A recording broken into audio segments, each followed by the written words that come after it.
హరి ఓం.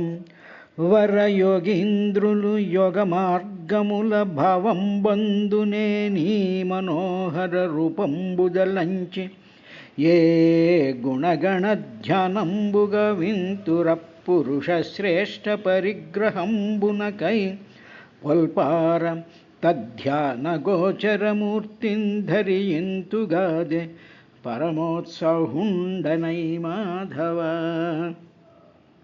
అరయ సమస్త భూత హృదయంబులయందు వసించి ఏకమై పరగు సుహృత్కియాను గుణభాసిత ధర్ముడవున్ పరాపరేశ్వరుడవునై తనర్చుచును సజన దుర్లభమైనట్టే సుస్థిరమగు సర్వభూత దయచే పొడగానగవొత్తువు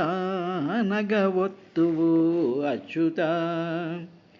క్రతుదాన ఉగ్ర తపస్సమాధి జప సత్కర్మాగ్నిహోత్రాఖిల వ్రతచర్యాదులను ఆదరింపవు అఖిలం వ్యాపార పరాయణ స్థితి నొప్పారెడి నీ పదాబ్జయుగళీ శవాభిపూజా సమర్పిత ధర్ముండగు వాని భంగి అసురారీ దేవ చూడామణి.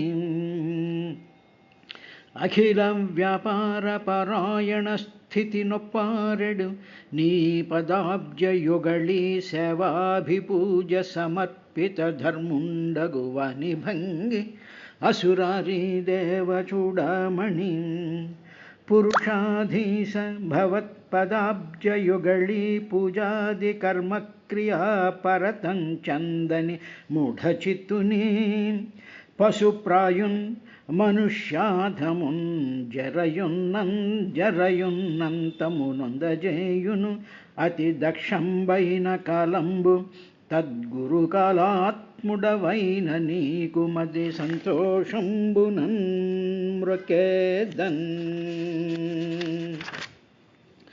భవదుదర ప్రభూతమగు పద్మమునందు వసించియున్న నేన విరళతావకీన కలితంశమునందనరారు విశ్వముంద విలిదటింపుచున్ బహువిధంబుల పల్కెడి వెదజాలముల్ శివతరమై ఫలింప కృపసేయుము భక్త ఫలప్రదాయక.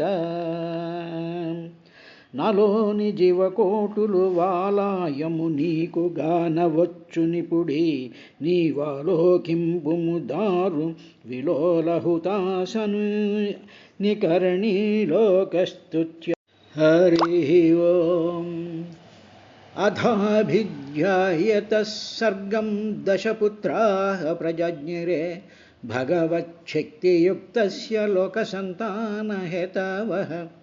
మరీచిర్ అత్రి అంగిరసౌ పులశ్చ పులః క్రతుః భృగుః వసిష్ఠో దశశ్చ దశమస్తత్ర నారదః అంటూ మైత్రేయ మహర్షి విదురుడికి రుద్రుడిని బ్రహ్మగారు నీవు అరణ్యానికి వెళ్ళి తపస్సు చేసుకో, నువ్వు తపస్సు చేసుకున్నట్లయితే అప్పుడు ఆ తపస్సు వల్ల నీకు మరలా సృష్టి చేయగలిగినటువంటి ప్రభావము ఆ శక్తి నీకు వస్తాయి.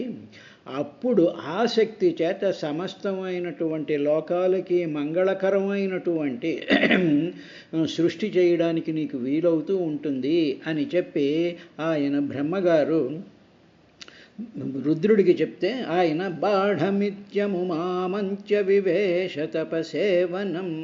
బాఢం అంటే సరే అనేసి ఆమంత్ర్య వివేశ తపసేవనం. వెంటనే బ్రహ్మగారి చుట్టూ ప్రదక్షిణ చేసి స్వామి నేను వెళ్ళొస్తాను అన్న తరువాత సరే వెళ్ళిరా అని అనుమతి తీసుకున్న తరువాత వివశే తపసే వనం. అప్పుడు ఆయన తపస్సు చేయడానికి వనానికి వెళ్ళాడు. ఇక్కడ ఒక చిన్న పాయింట్ ఒకటి గ్రహించాలి. ఏమిటన్నారంటే నీవు వెళ్ళి తపస్సు చెయ్యి అన్నారు కదా అనేటప్పటికీ వెంటనే ఆయన ప్రదక్షిణ చేశాడు. చేసేసిన తరువాత ఏమన్నాడు?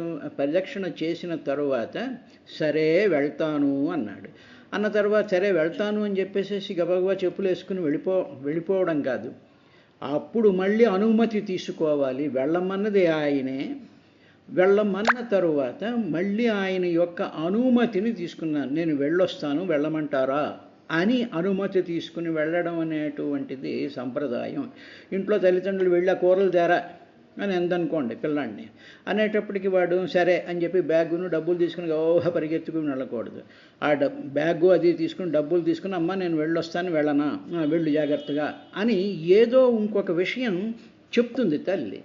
ఆ విధంగా వెళ్ళమనడమే కాకుండా వెళ్ళమన్నటువంటి వాళ్ళ దగ్గర నుంచి మళ్ళీ అనుమతి తీసుకుని వెళ్ళడం అనేటువంటిది ఒక సంప్రదాయం ఉంది. ఆ సంప్రదాయాన్ని ఆయన రుద్రుడు చేశారు. ఇప్పుడు నెక్స్ట్ ఏం చేశారు బ్రహ్మగారు? ఆయన వెళ్ళిపోయాడు. ఆయన అలా కూర్చున్నాడా? లేదు, ఆయన అలా కూర్చోలేదు. అప్పుడు ఏం చేశాడంటే అధాభిధ్యాయత సర్గం దశపుత్రా ప్రజజ్ఞిరే భగవచ్చక్తియుక్తస్య లోకసంతానహేతవ.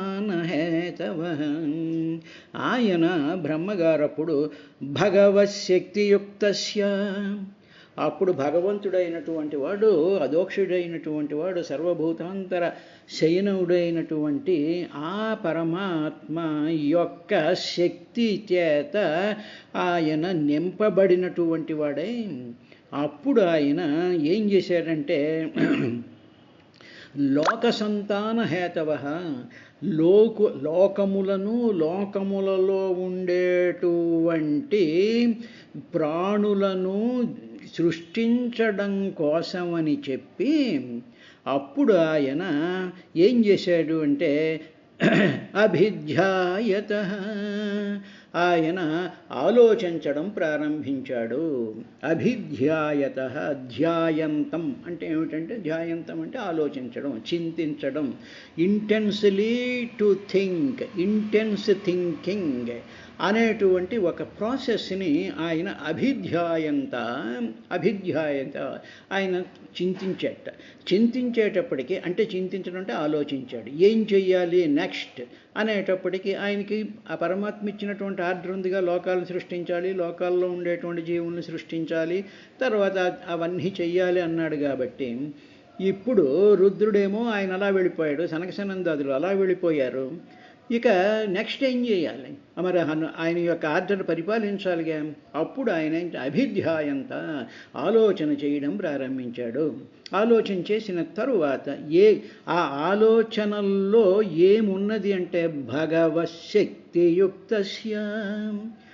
భగవంతుడి శక్తి చేత, భగవంతుడి యొక్క శక్తిని కలిగి ఉన్నవాడై, శక్తియుక్తస్య, యుక్తం అంటే కలిగి ఉండడం, తనలో ఉండేటువంటి భగవంతుడి యొక్క శక్తి చేత ఆ శక్తిని తన మనసు మీదకి తాటింపజేసి ఆ భగవంతుడి యొక్క ధ్యానం చేత, ఆ భగవంతుడి యొక్క నామస్మరణం చేత, ఆ భగవంతుడి యొక్క పరంజ్యోతి స్వరూపం యొక్క శక్తిని ఆయన హృదయంలో ధ్యానం చేస్తూ ఉంటే ఆ పరంజ్యోతిలో నుంచి వచ్చేటువంటి శక్తి చేత ఆయన మనసులోకి అభిధ్యాయంత ఆలోచనలను కలిపాడు. ఇప్పుడు ఆయన ఉన్న ఆలోచన ఏమిటంటే సృష్టి చెయ్యాలి అనేటువంటి ఆలోచన ఉంది. సృష్టి చెయ్యాలి అనేటువంటి ఆలోచన ఉంది, బాగానే ఉంది. కానీ ఆ ఆలోచన ప్లస్ పరంజ్యోతి యొక్క శక్తియుక్తస్య, దానిని ఆలోచనని ఈ శక్తితో కలిపాడు. కలిపేటప్పటికీ అప్పుడు సర్గహం, ఈ సృష్టి చెయ్యాలి అనేటువంటి ఆలోచనలోంచి దశపుత్రా, 10 మంది పుత్రులు ప్రజజ్ఞిరే పుట్టారు. ఇక్కడ మనం గమనించవలసినటువంటి విశేషం ఏమిటండి అంటే, ఇప్పుడు ఒక మనిషి ఉన్నాడు అనుకోండి, ఓ మనిషి ఆలోచన చేస్తాడు, నేను ఏదో ఈవేళ ఈ రీసెర్చ్ ఏదో చెయ్యాలి అని. ఆ రీసెర్చ్ చెయ్యాలి అనేటువంటి ఆలోచన నాకు వచ్చినప్పుడు అప్పుడు అది ఏమవుతుంది, ఆలోచనలో నేను చెయ్యవలసినటువంటి పరిశోధన యొక్క ప్లాను ఎలా చేయాలి, ఏ డేటా తీసుకోవాలి, దాన్ని ఎలా ప్రాసెస్ చేయాలి, అది ఇలా చేయాలి, అలాగ చెయ్యాలి అనేటువంటి సృష్టి, ఆ ఎక్స్పెరిమెంటేషన్ అంతా నా మనసులో మొట్టమొదటి కలుగుతుంది. కలిగిన తరువాత దానిని నేను బయటికి ప్రొజెక్ట్ చేస్తాను. కాబట్టి మొట్టమొదటి సృష్టి అనేటువంటిది ఎక్కడ జరుగుతుంది అంటే ఆలోచనలలోనే జరుగుతుంది. ఇప్పుడు దొంగతనం చేయాలి అనుకుంటాడు అనుకోండి ఒక దొంగ, అప్పుడు వాడు ఆలోచనలో ఆ ఇల్లుంది, ఆ ఇంట్లో తలుపులు ఇలా ఉన్నాయి, ఎలా ఉన్నాయి, ఇలా ఉన్నాయి అని చెప్పి వాడు ఏం చేస్తాడు, ఆలోచనలను దానిని ఇంప్లిమెంట్ చేస్తాడు, ఆ ఆలోచనని ప్రొజెక్ట్ చేస్తాడు. కాబట్టి ఇప్పుడు పుట్టింది ఎక్కడ పుట్టింది, ఆ దొంగతనం అనేటువంటిది కానీ పరిశోధన అనేటువంటిది కానీ ఏ పైన అయినా సరే ఎక్కడ పుడుతోంది, మొట్టమొదట ఆలోచనల్లో నుంచి పుడుతోంది. కాబట్టి బ్రహ్మగారి యొక్క ఆలోచనలలో నుంచి 10 మంది పుత్రులు పుట్టారు. అంటే ఏమిటండి ఇలా కూర్చుంటే గడగడగడ మనసులోంచి ఇలా బయటకు వచ్చేసారా అని కాదండి అర్థం. అది కాదది ఆలోచనలకు ఉండేటువంటి, ఇప్పుడు ఆ ఆలోచనలలో ఏముంది అంటే భగవత్ శక్తి ఉంది. కాబట్టి ఆ భగవంతుడి యొక్క శక్తి ఈ ఆలోచనల్లోకి వచ్చేటప్పటికి అప్పుడు బ్రహ్మగారు ఆ శక్తియుక్తై భగవచ్చక్తియుక్తస్య దశపుత్రాః ప్రజజ్ఞిరే, 10 మంది పుత్రుల్ని పుట్టించాడు ఆయన. అందువల్ల ఆలోచనలలో నుంచే కార్యాలు పుడతాయి, ఆలోచనలలో నుంచే క్రియలు జరుగుతాయి. అందువల్ల ఇదే శాస్త్రవేత్తలను అనుకోండి, ఏదైనా ఒక సైంటిస్ట్ ఉన్నాడు, వాడు బెంజిన్ స్ట్రక్చర్ కనిపెట్టిన వాడికి నోబెల్ ప్రైజ్ ఇచ్చారు. వాడు ఆలోచన అన్నాడు, బెంజిన్ స్ట్రక్చర్ ఎలా ఉంటుంది అని కంటిన్యూస్గా వాడు ఆలోచన చేసేటప్పటికీ ఆ ఆలోచనల్లో అనేక రకాలైనటువంటి స్ట్రక్చర్స్ వాడి మనసుకి కలిగినప్పుడు ఫైనల్గా ఒక స్ట్రక్చర్ బయటకు వచ్చింది. అంటే ఆలోచనల్లో నుంచి బయటకు వచ్చిన తర్వాత వాడు పెన్ను కాగితం అది తీసుకుని ల్యాబ్కి వెళ్ళి అవన్నీ చేసేవో చేశాడు. కాబట్టి ఆలోచనల్లో నుంచి పుట్టారు అంటే అది దాని అర్థం. భగవచ్చక్తియుక్తస్య లోక సంతాన హేతవః, వాళ్ళని ఎందుకు పుట్టించాడు అంటే సమస్త లోకాల యొక్క సంతానాన్ని, లోకముల యందున్నటువంటి ప్రాణులను కూడా హేతవః, వాళ్ళని సృష్టించడం కోసం అని చెప్పి 10 మంది పుత్రులను ఆయన పుట్టించాడు. వాళ్ళు ఎవరు అంటే మరీచిరత్ర్యంగిరసౌ పులశ్చ పులః క్రతుః భృగుర్వశిష్ఠో దశమస్తత్ర నారదః. వాళ్ళెవరు అంటే మరీచి, అత్రి, అంగిరసుడు, తర్వాత పులశ్చుడు, పులహుడు, క్రతువు, భృగుడు, వశిష్ఠుడు, దక్షుడు. తత్ర వారిలో నారదుడు దశమః 10వవాడు. అంటే 10 మందిలో ఈ మరీచి, అత్రి, అంగిరసుడు, పులశ్చుడు, పులహుడు, క్రతుడు, భృగువు, వశిష్ఠుడు, దక్షుడు. ఆ తరువాత 10వవాడి కింద నారదుడు పుట్టాడు. ఇప్పుడు ఈ 9 మంది మహర్షులు ఎవరైతే ఉన్నారో ఆ మహర్షుల్ని నవబ్రహ్మలు అంటారు.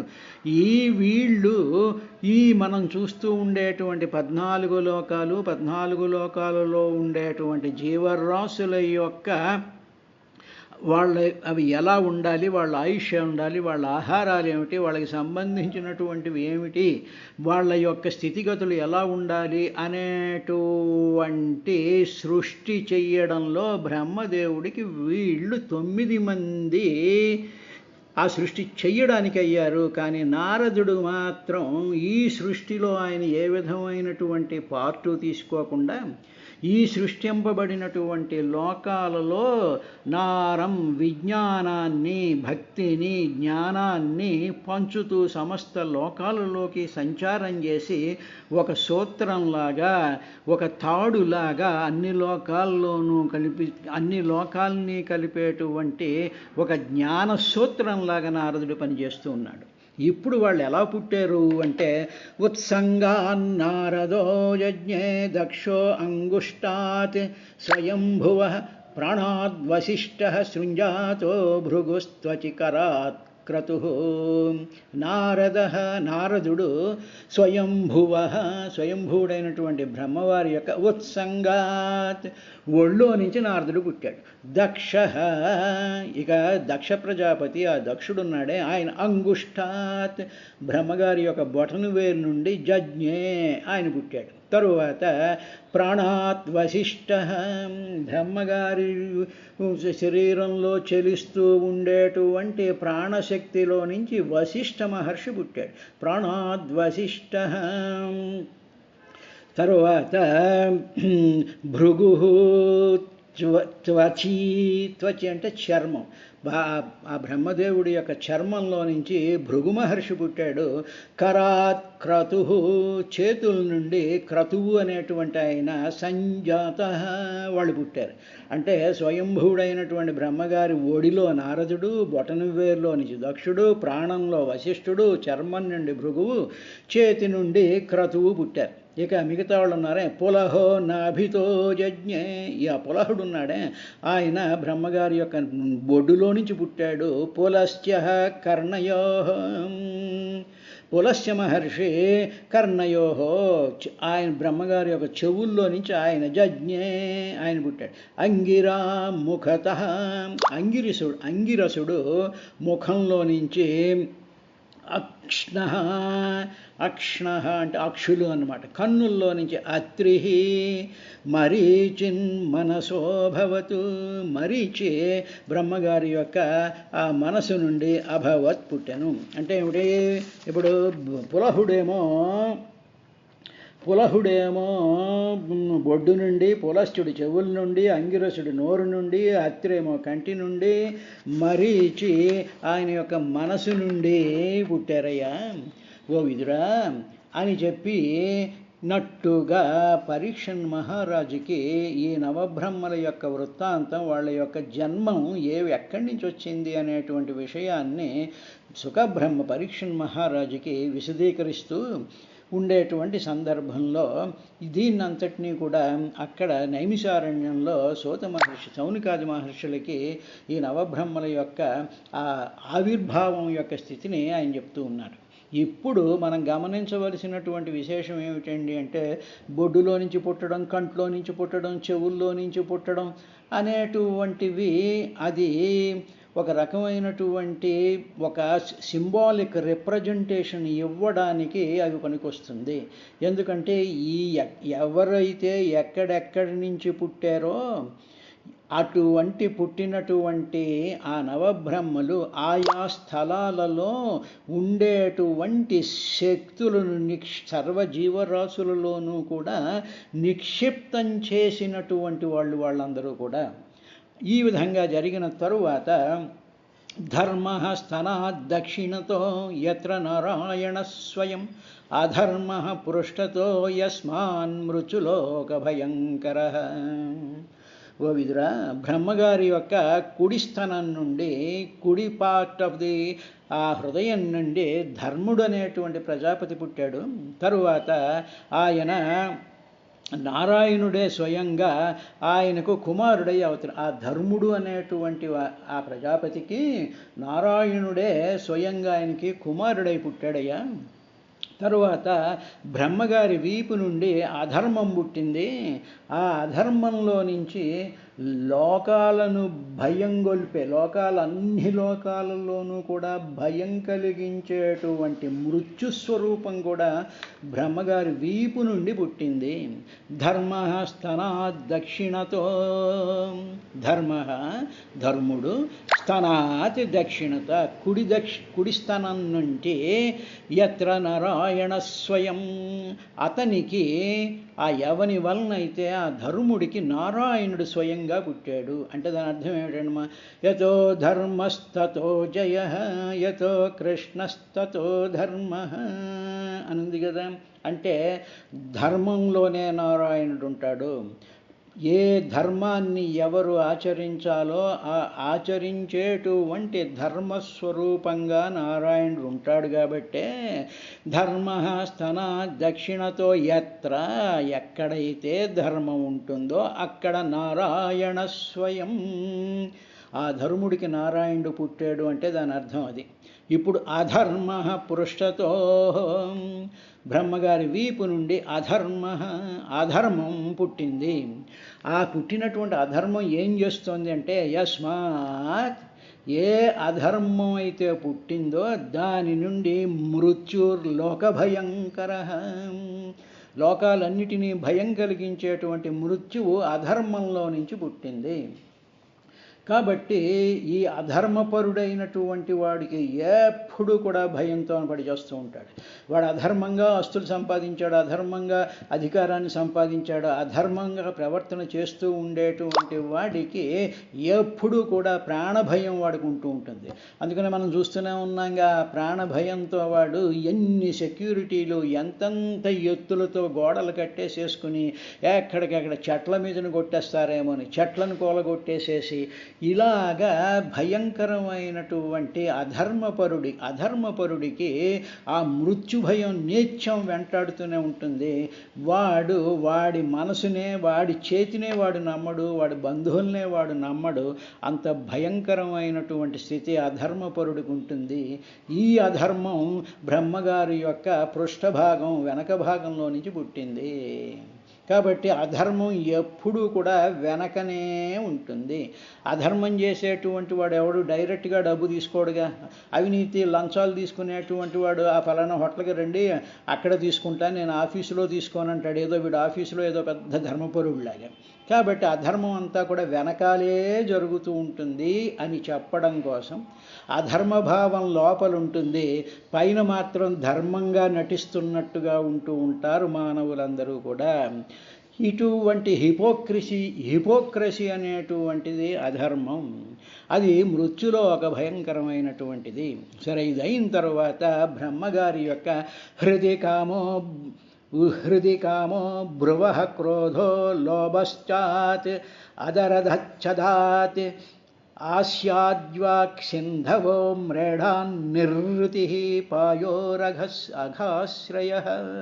ఓ విదురా, హృదయంలో నుంచి కామం పుట్టింది, తర్వాత కనుబొమ్మల్లో నుంచి క్రోధం పుట్టిందయ్యా, కింద పెదవి నుండి లోభం పుట్టింది, ముఖం నుండి వాక్కు పుట్టింది. ముఖం అంటే లోపల కంఠం, ఈ ముఖాన్ని కూడా మనం కంఠం అంటారు. కాబట్టి అందులో నుంచి వాక్కు పుట్టింది. పురుషావయవం నుండి సముద్రాలు పుట్టాయి. విసర్జన చేసేటువంటి ఇంద్రియాల నుంచి పాపానికి నిలయమైనటువంటి నిర్వృతి అనేటువంటి రాక్షస స్వభావం పుట్టింది అన్నారండి. హృది కామో, హృదయమందు కామః, కాముడు పుడతాడు. హృదయం మనలో మానవులకు ఉండేటువంటి హృదయంలో, మానవులకి ఏమిటి సకల జీవరాశులకు హృదయాలలో నుంచే కామం పుడుతుంది. కామం అంటే కోరిక, కామం అంటే మోహం, కామం అంటే అన్నీ నాకే కావాలి అనేటువంటి ఒకనొక స్ట్రాంగెస్ట్ డిజైర్ని కామం అంటారు. అది ఎక్కడ పుడుతుంది అంటే కాల్లో పుట్టదు, వేల్లో పుట్టదు, గోర్లో పుట్టదు, తల్లో పుట్టదు. అది పుట్టేటువంటిది ఎక్కడంటే హృదయంలో పుడుతుంది. భ్రువః క్రోధ భ్రువలు అంటే కనుబొమ్మలు, కనుబొమ్మల్లోంచి క్రోధం పుడుతుంది. అందువల్ల మన క్రోధం వచ్చేటప్పటికి మన కళ్ళు, మన కనుబొమ్మల్లోనూ మొట్టమొదటి రియాక్షన్స్ ఎక్స్ప్రెస్ చేసేటువంటివి కనుబొమ్మలు, కళ్ళు. కాబట్టి భ్రువః క్రోధ లోభాత్, ఆ లోభం ఉందే అది అధరదచ్చదాత్, అధరదచ్చదాత్ కింద పృథివిలో లోభం ఉంటుంది. కాబట్టి ఈ లోభం అంటే ఏమిటంటే అన్నీ నాకే కావాలి అని కోరికతో అవి తనకే ఉంచేసుకుంటూ ఇంకా ఎవరికీ కూడా ఇవ్వలేనటువంటి స్థితి ఈ బ్రహ్మగారి యొక్క కింద పృథివి నుండి పుట్టిందట. తరువాత ఆస్యం అంటే ముఖం అని అర్థం. ఆస్యాత్ వాక్ అంటే వాగ్దేవి, ముఖంలో నుంచి ఆ సరస్వతీదేవి పుట్టింది. అందువల్ల మహాత్ములైనటువంటి వాళ్ళు చూసినట్లయితే వాళ్ళు వేదాధ్యయనం చేసేటువంటి వాళ్ళు కానివ్వండి, మహత్తరమైనటువంటి తేజోసంపన్నులైనటువంటి వాళ్ళ ముఖంలో ఎప్పుడు కూడా వాగ్దేవి ఎప్పుడు నిరంతరము తాండవం ఆడుతూ ఉంటుంది. కాబట్టి బ్రహ్మగారి ముఖం నుంచి వాక్కు పుట్టింది. తరువాత మేఢ్రాత్, పురుషావయవం నుండి సింధవ, సముద్రాలు పుట్టాయి. పాయో, విసర్జనేంద్రియాలు ఏవైతే ఉన్నాయో విసర్జించేటువంటి ఇంద్రియాల నుంచి అఘాశ్రయ, పాపానికి నివాసమైనటువంటి నిర్వృతి అనేటువంటి ఆయన జన్మించాడు. ఇది అయిన తరువాత ఛాయాయా కర్దమో జజ్ఞే దేవహుత్యాహపతి ప్రభు మనసో దేహతశ్చేదం యజ్ఞే విశ్వకృతో జగతి. తర్వాత ఓ విదురా, దేవహూతి భర్త అయినటువంటి కర్దమ ప్రజాపతి సృష్టికర్త యొక్క దేహకాంతిలో నుంచి పుట్టాడు. ఛాయ అంటే మనం నీడ అనుకుంటాం, అదొక అర్థం ఉంది, నీడ. ఇంకొక అర్థం ఏమిటంటే మానవుడి శరీరంలో నుంచి బయటికి వస్తూ ఉండేటువంటి దేహం యొక్క కాంతి, దీనిని ఆరా అంటారు. ఆ ఆరాలో నుంచి, బ్రహ్మదేవుడి యొక్క ఆరాలో నుంచి దేవహూతి భర్త అయినటువంటి కర్దమ ప్రజాపతి పుట్టాడయ్యా. తరువాత ఆయన యొక్క దేహం నుండి మరియు మనస్సు నుండి ఈ జగత్తు పుట్టింది. ఇప్పుడు మనం చూస్తూ ఉండేటువంటి ఈ టోటల్ యూనివర్స్ అంతా ఎక్కడి నుంచి పుట్టుకొచ్చింది అంటే ఆ బ్రహ్మగారి యొక్క దేహం నుంచి పుట్టింది, మనస్సు నుండి పుట్టింది. ఇందాక చెప్పంగా అభిధ్యాయంత ఆలోచనలలో నుంచే ఎక్స్ప్రెషన్స్ బయటకు వస్తూ ఉంటాయి. అటువంటి విధంగా ఆయన పుట్టారయ్యా అన్నారు. రేపటి కార్యక్రమంలో మిగతా విశేషాలని చూద్దాం.